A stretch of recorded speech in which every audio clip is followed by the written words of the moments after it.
Only what we truly are has the power to heal us. When a desire to control disguises itself as a desire to heal, the soul begins to suffocate under the illusion of progress. You say you want peace, but you mean predictability. You say you want freedom, but you mean the absence of uncertainty. That's why your healing feels so heavy, because you're not walking toward wholeness. You're negotiating with it. You want to heal on your terms, at your pace, without losing your comfort, your image, your story. But real healing doesn't bargain. It dismantles. It comes for the false identities you've built to survive. Control is the ego's most seductive disguise. It whispers that safety lies in mastery, that if you can just understand your pain, you can contain it. But pain doesn't vanish when it's understood. It transforms when it's lived through. The ego wants a clean cure, a timeline, a strategy, a promise that nothing unpredictable will happen. The soul doesn't work that way. It is ancient, instinctive, and wild. It moves in seasons, not schedules. It speaks in symbols, not systems. And when the two clash, the controlled mind and the instinctive soul, anxiety is born. Jung saw this conflict as the essence of modern suffering. People came to him longing for clarity but fearing change. They spoke of transformation while clinging to the very masks that cause their pain. They want to be delivered from the suffering, he wrote, but they will not give up the cause of the suffering. That's the paradox. You cannot heal the wound while protecting the knife. You cannot reach peace by refusing the chaos that precedes it. Control is how the ego avoids death. The death of certainty, image, and narrative. It builds walls around what feels familiar and calls that stability. But what looks like safety is often stagnation. When you control too much, life stops surprising you. And where there's no surprise, there's no growth. Healing, on the other hand, requires you to become porous again. It asks you to surrender to what you don't yet understand, to let the mystery rearrange you. When you start walking this path, everything that was hidden begins to rise. The dreams you ignored, the bodies trembling, the emotions you numbed with discipline. The unconscious sends them as messengers. But the ego, terrified of losing command, calls them setbacks. You think you're falling apart, but maybe you're falling open. Jung called this a compensatory movement of the psyche. When consciousness becomes too rigid, the unconscious balances it through disruption. What looks like breakdown is often breakthrough. That's why real healing often feels like regression. You revisit the same pain, but each time with more awareness. Healing moves in spirals, not straight lines. Every return to the wound brings a new layer of truth. Each cycle invites you to integrate a part of yourself that was once abandoned.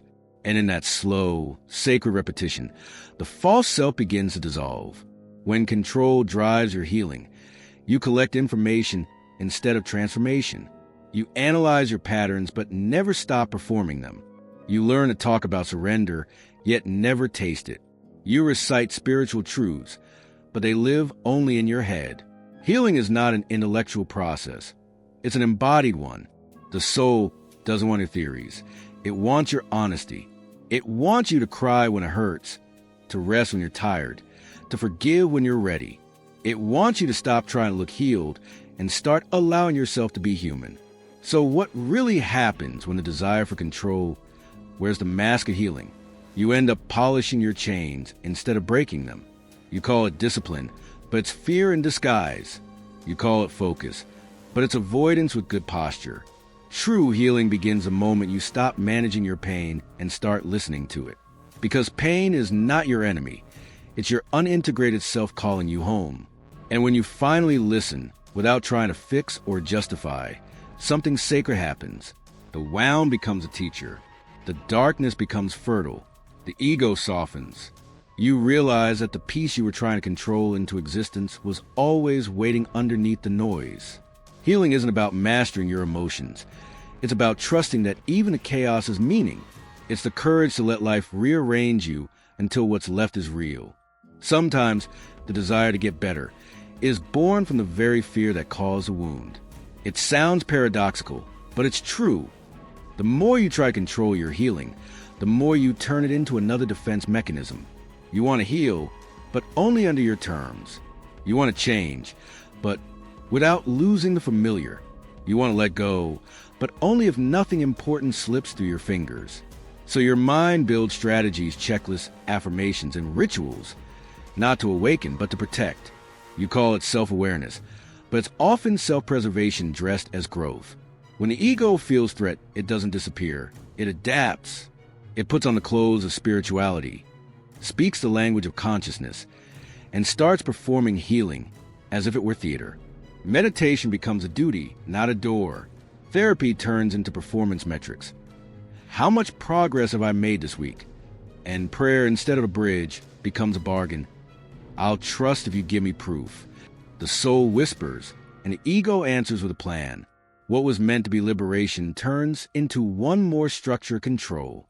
Jung warned that the directed nature consciousness is a precious achievement, but also a dangerous one, for it separates man from his living roots. Those living roots, he said, are the primal forces that connect us to life. The mystery, the instinct, the numinous ground that the rational mind cannot grasp. When we try to dominate the psyche, we sever that connection. The result isn't enlightenment, it's emptiness. We become experts in theory, but strangers to our own souls. That's when people start chasing signs outside themselves. They look for teachers, formulas, sacred shortcuts, anything to feel safe again. But the unconscious doesn't respond to methods. It responds honesty. It's not moved by effort, but by authenticity. You can study, pray, journal, meditate. All of it helps. But if beneath every act, there's a secret wish to remain in control, the psyche feels it. The soul doesn't bloom under pressure. It closes, like a flower touched before its time. Every real healing requires risk. And the greatest risk is losing the person you thought you were. Because much of what you call I is not your essence. It's your defense system. It's the personality you built to survive rejection, chaos, or neglect. When healing begins, that scaffolding starts to crumble. The mask loosens. The tightness in your chest isn't anxiety. It's identity dissolving. That's why healing feels like dying. It's not death, it's disclosure. The ego panics because it believes it's disappearing. It bargains. I'll be still if the pain stops. But the soul doesn't sign contracts. It doesn't negotiate. It invites surrender. It asks for the courage to stay in the fire until what's false burns away. When that happens, everything that was built around illusion starts to shift. Relationships lose their old roles. Ambitions change direction. Certainties fade. The ego calls this chaos, but it's correction. Life rearranging itself around truth. You see, the unconscious isn't trying to destroy you. It's trying to free you. But to the ego, freedom feels like death. It asks, what if I lose control? What if I can't handle what's inside me? These are not signs of failure. They're signs of proximity to transformation. Resistance always peaks before release. The part of you that fears collapse is the same part that's about to be reborn. And perhaps the deeper question isn't what if I lose control, but what if I keep it and never meet who I truly am? Because staying in control means staying confined. It means trading authenticity for safety, wholeness for stability, soul for certainty. Maybe the only real mastery is the one that comes after surrender, when you no longer need to manage your awakening, because you become one with it. When healing stops being an achievement and becomes a remembrance. When you realize that the one who was trying so hard to heal was never the one that needed saving. So if healing isn't about control, what happens when you finally stop resisting and let the unconscious lead the way? Fear of the unknown is the silent guardian at the gate of healing. It stands there not to punish you, but to protect the parts of you that aren't ready to see themselves. It shields the ego from what it cannot comprehend. And paradoxically, shields the soul from being manipulated by the ego's obsession with control. This is a paradox of inner work. The same force that terrifies you is the one that keeps you safe until you can face the truth without collapsing. Jung never saw the unconscious as a dark or dangerous place. He saw it as an intelligent, self-regulating organism, one that constantly seeks balance between the known and the unknown. When the ego overreaches, the unconscious pushes back. It speaks through symptoms, anxiety, emptiness, fatigue, or an unshakable sense that something is missing. Those aren't flaws in your system. They are messages. The psyche isn't punishing you, it's calling you home. When you feel that tightness in your chest, that fog behind your eyes, that fatigue that sleep can't cure, that's your inner life whispering. You've gone too far from truth.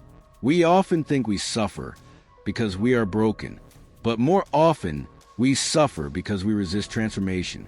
The pain doesn't mean something's wrong with you. It means something in you is fighting to awaken. Jung wrote that unilateralism is both an achievement and a loss. The farther man departs from the unconscious, the more it prepares its revenge. That revenge doesn't come from malice. It comes from the soul's need for equilibrium. The unconscious will do whatever it takes to bring you back to center, even if that means dismantling the life you built around avoidance. Sometimes that rebalancing arrives disguised as collapse. You lose what you thought you couldn't live without. The job, the relationship, the image. You call it bad luck, coincidence, or punishment. But what if it's orchestration? Jung called it synchronicity, the mysterious alignment between inner and outer events that reveals what the soul is trying to make conscious. You dream of falling, and the next week you lose the ground of certainty. You dream of a house flooding, and suddenly your buried emotions overflow. The psyche speaks in symbols first, and when the ego refuses to listen, life translates them into experience. The greatest saboteur of healing is resistance to the unknown. We try to understand the unconscious through logic, but logic is a language it doesn't speak. The unconscious isn't meant to be mastered. It's meant to be met. It's not a territory to conquer, but a relationship to cultivate. Inside it live the opposites, light and shadow, instinct and spirit, chaos and order. Whoever enters that space trying to dominate it ends up lost in their own reflection. But those who enter humbly, willing to feel rather than control, discover that fear was never an enemy. It was an initiation. Fear is a threshold of new life. It's a trembling before expansion, the test of faith that says, do you trust what you can't define? The unknown is not emptiness. It's possibility. Beyond the wall of fear lies the self, the true center of the psyche, where all contradictions are reconciled. That's why Jung compared the journey of healing to walking to the valley of the shadow. You cannot reach the light by standing at the edge, analyzing the darkness. You must walk through it, trembling, uncertain, alive. And yet, most people stop at the threshold. The ego resists because crossing that valley means giving up command. It fears dissolution. It whispers, what if I lose control? What if I fall apart? What if I can't come back? But the tragedy is not in falling apart. It's in never falling open. Because when resistance hardens into permanence, when the need to control becomes louder than the willingness to listen, something sacred begins to decay. The soul starts to dim. The body stays alive, but the inner flame fades. You move, but you no longer grow. You smile, but you no longer feel. That is what happens when the need for control outpaces the capacity for surrender. The soul doesn't die in one moment. It dies slowly, each time you choose safety over truth. Each time you feel the call to dive deeper and instead cling to the surface. Healing is the courage to answer that call, even trembling, because the unknown within you isn't trying to devour you. It's trying to deliver you back to the center you abandoned when you chose control over connection. But if fear is the gatekeeper of transformation, what happens when you finally stop running from it and step through? When control becomes a guiding hand of healing. Exhaustion takes the throne of the soul. The body pleads for rest, yet the mind refuses to stop moving. The heart longs for truth, but the ego insists on perfection. This is not the kind of tiredness that a weekend can fix. It's the weariness of someone who's been holding up a mask for too long. You're not tired because you've done too much. You're tired because you've been carrying what isn't yours. Expectations, appearances, roles. It's the exhaustion of pretending to be fine, of forcing calmness, of confusing control with peace. You tell yourself you're managing, but inside, you're unraveling.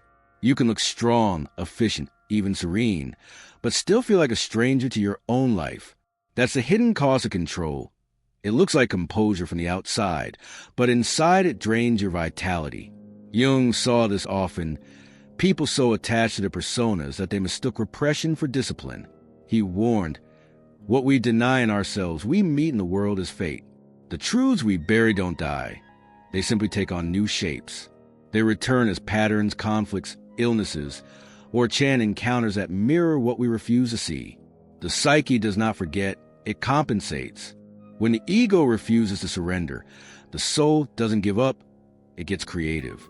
It starts to speak through the cracks, through restlessness, insomnia, strange coincidences, or symptoms no doctor can name. You might call it bad luck, burnout, or anxiety, but the truth is simpler. The unconscious is knocking on the door you've kept locked. It's saying, I'm still here. You can't silence me with schedules. The harder you resist, the louder it gets. Nightmares intensify. You dream of floods, of falling, of breaking. These are not threats. They are invitations. The psyche is trying to restore balance. And then comes the breaking point. That quiet implosion you never saw coming. It doesn't always look dramatic. Sometimes it's just a moment when you realize you can't fake it anymore. The old coping mechanisms stop working. The affirmations sound hollow. The smiles feel forced. That's when the persona, the mask you wore to survive, begins to collapse. The ego calls it death, but the soul calls it birth. What feels like falling apart is often the first honest moment you've had in years.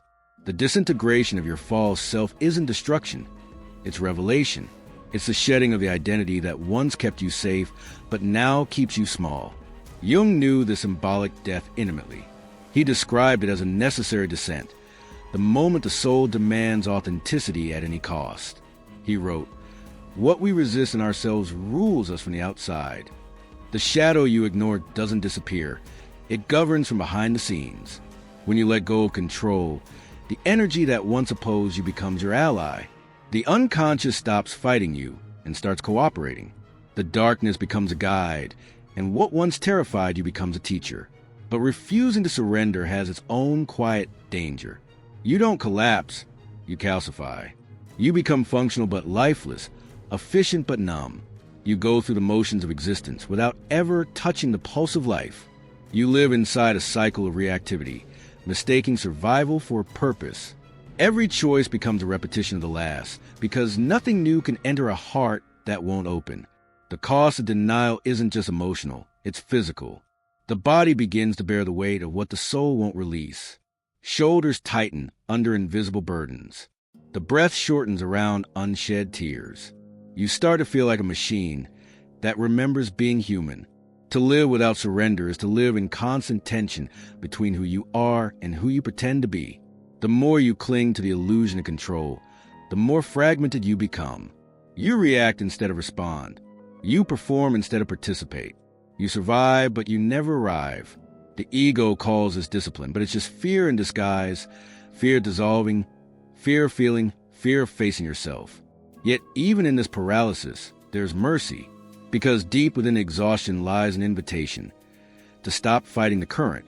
Jung discovered that the psyche offers a bridge between control and chaos, what he called a transcendent function. It's the process where opposites learn to communicate, where the conscious mind and the unconscious stop competing and begin to collaborate. It's the meeting point where thought bows to feeling and will merges with trust. It's not the annihilation of control, but it's transformation. The moment control becomes cooperation with something greater.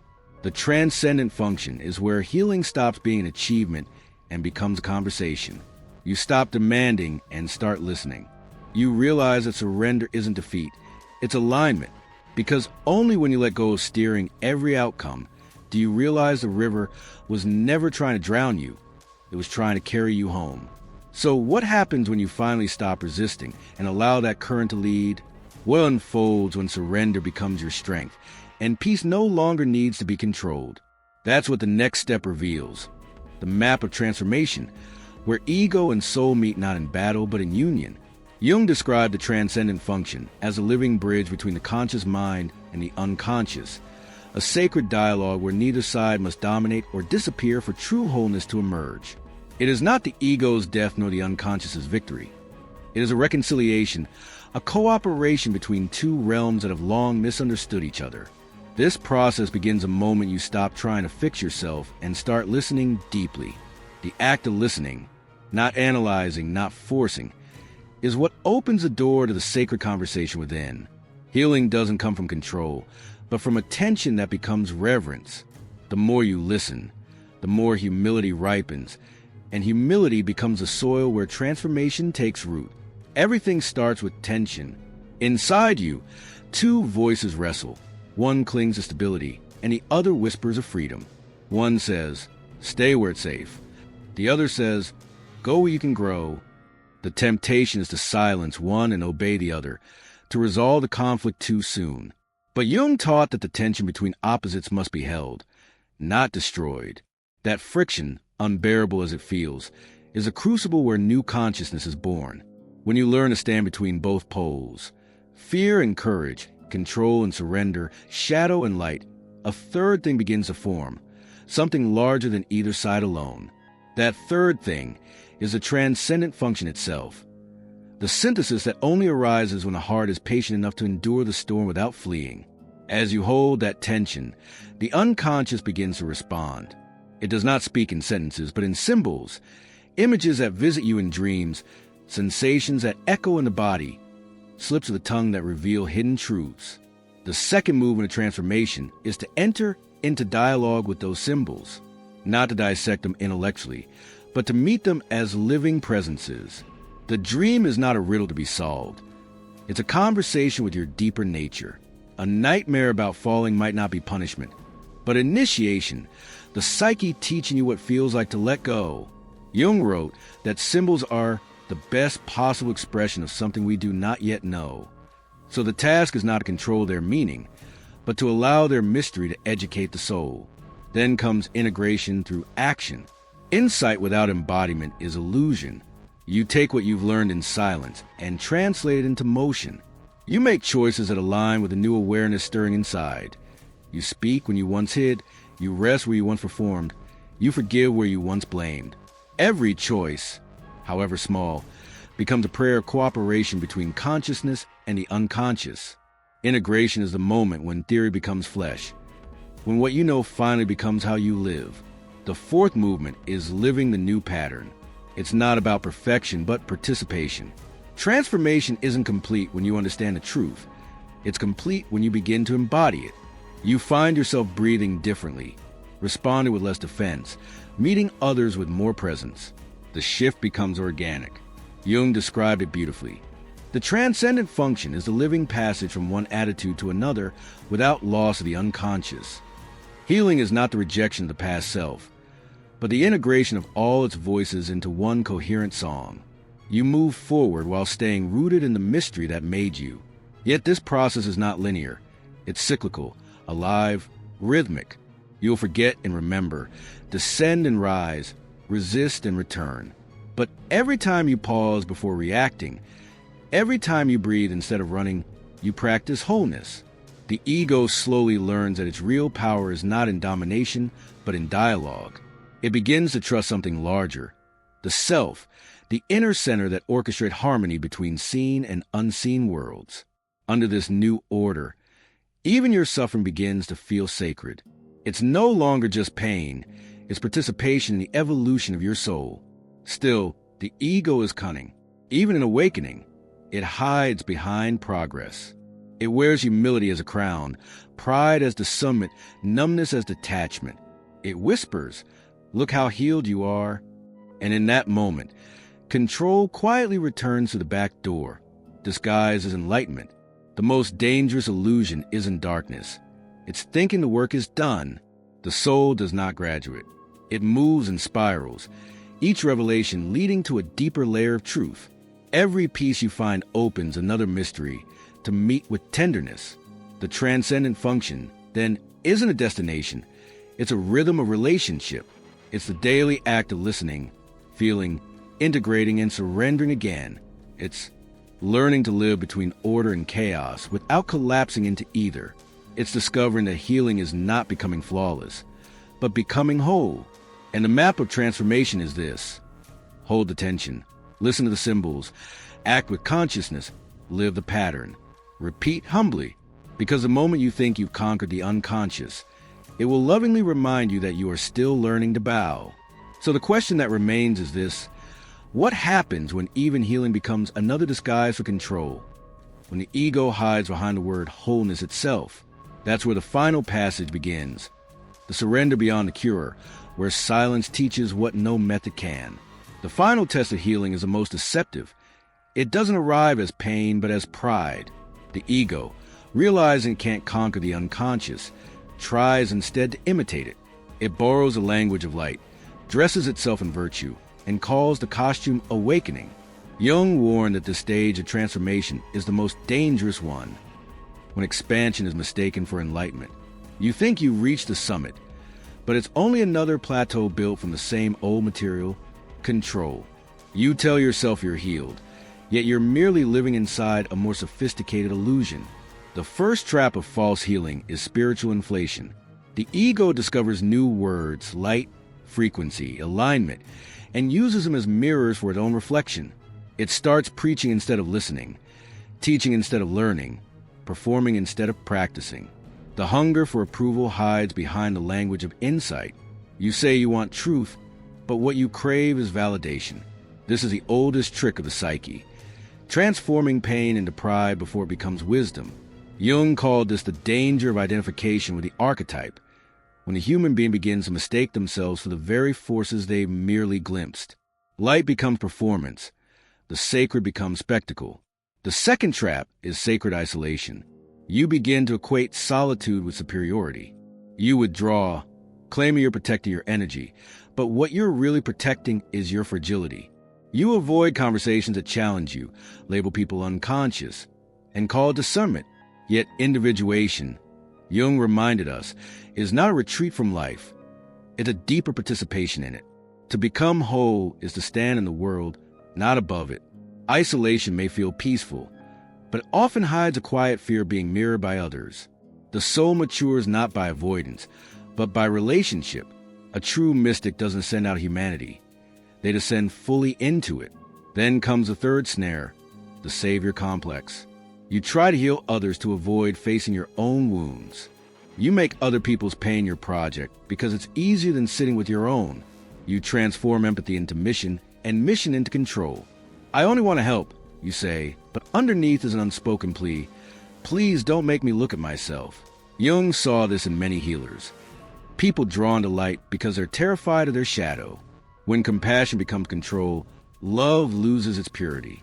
To heal without humility is to harm with good intentions. These illusions are the most dangerous because they use the language of the soul to serve the ego. They sound like growth, but they're maintenance of the old identity. They are the shadow of awakening, clever, polished, and persuasive. The false healer isn't outside of you. It's the part that whispers, "You've arrived. You're safe now. You don't need to go deeper." But Jung taught that consciousness is an infinite process, and the moment you believe you're finished, you've already begun to regress. He once said, "The greatest enemy of the awakened man is the illusion that he is already awake." That illusion is the quiet death of growth.